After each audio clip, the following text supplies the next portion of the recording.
No one inside the Yamaha garage expected the silence to break this early. At exactly 7 o'clock in the morning, while the rest of the Jerez paddock was still draped in the cool Andalusian mist, a singular, guttural roar shattered the quiet. It wasn't the familiar, high-pitched scream of the inline four that had defined Yamaha for decades. This was deeper, more violent. This was the sound of the 2026 V4 prototype, a machine that many whispered was a career killer in the making. But as the garage door creaked open, the figure sitting on the bike wasn't a technician or a test rider. It was Toprak Razgatlıoğlu.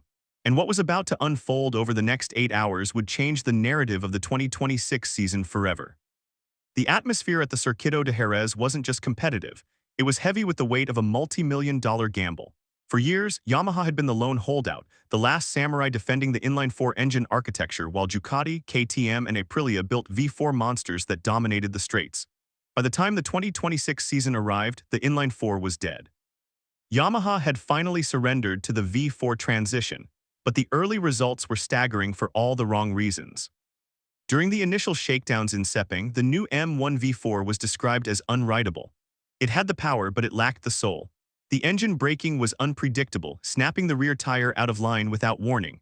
For a rider like Fabio Quartararo, it was a nightmare. For a rookie coming from world superbikes like Toprak, it was supposed to be an impossible mountain to climb. Yet here he was, arriving before the cameras, before the hype, and before his own mechanics had even finished their coffee. He wasn't there to participate in a test. He was there to perform an exorcism on a bike that seemed possessed by its own technical flaws. To understand why the paddock was so tense, you have to understand the technical rift this move created. Yamaha's DNA has always been built on corner speed, the ability to flow through a turn like water. The V4 engine, by its very nature, is a different beast. It's a point-and-shoot weapon designed to stop on a dime and rocket out of the exit. This shift required more than just a new engine, it required a total chassis overhaul. Reports from inside the technical briefings suggested that the early 2026 frame was too stiff. Every time a rider tried to push, the bike pushed back. There was no communication between the tires and the rider's hands. Paddock whispers claimed that the project was months behind schedule, and the political tension between the Japanese engineers and the European test team was reaching a breaking point. But Toprak brought a different perspective. At 185 centimeters tall, his leverage on a motorcycle is unlike anyone else on the grid. He doesn't just ride a bike, he manhandles it. While others were waiting for the bike to become smooth, Toprak was preparing to force it into submission. But even he knew that brute strength wouldn't be enough to tame the V4's wilder instincts.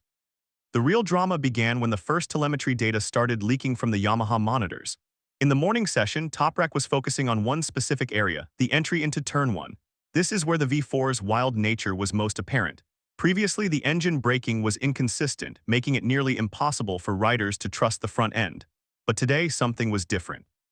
Yamaha had brought a massive telemetry update package, a digital brain transplant designed to read Toprak's signature aggressive style.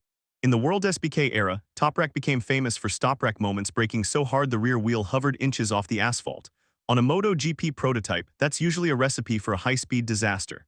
However, the new mapping allowed the V4 to mimic that aggression without the catastrophic loss of stability. Insiders noted that the deceleration control was finally becoming linear.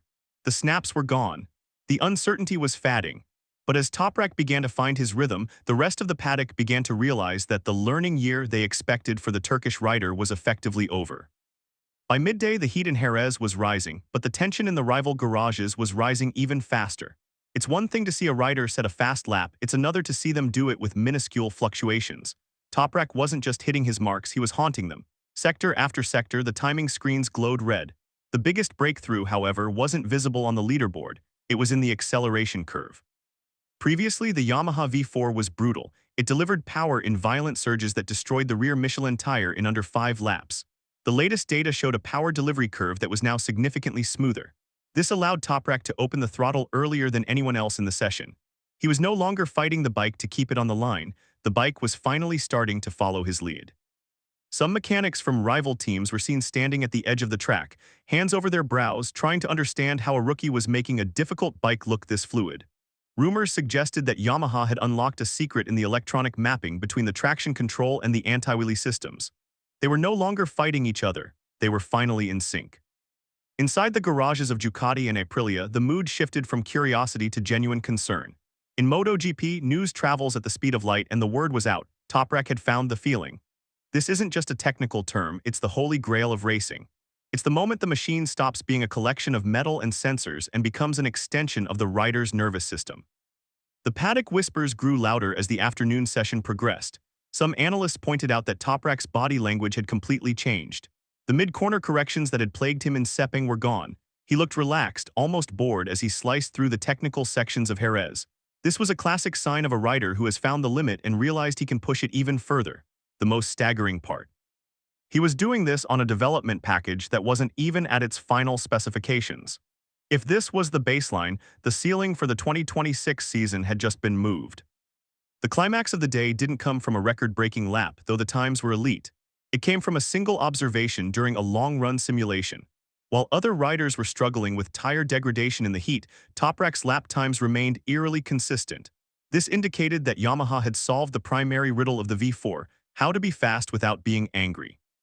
What happened at the Circuito de Jerez felt like the moment the scattered puzzle pieces of the last 2 years finally clicked into place. Yamaha hadn't just fixed a few technical bugs, they had undergone a paradigm shift.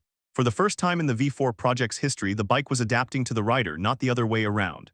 This was the breakthrough the Japanese engineers had been praying for, and it was happening in the hands of the most unpredictable talent on the grid. Inside the garage, the tension had evaporated, replaced by a quiet, focused energy. They knew they had something special. But in the world of MotoGP, having a fast bike is only half the battle. Keeping it a secret is impossible.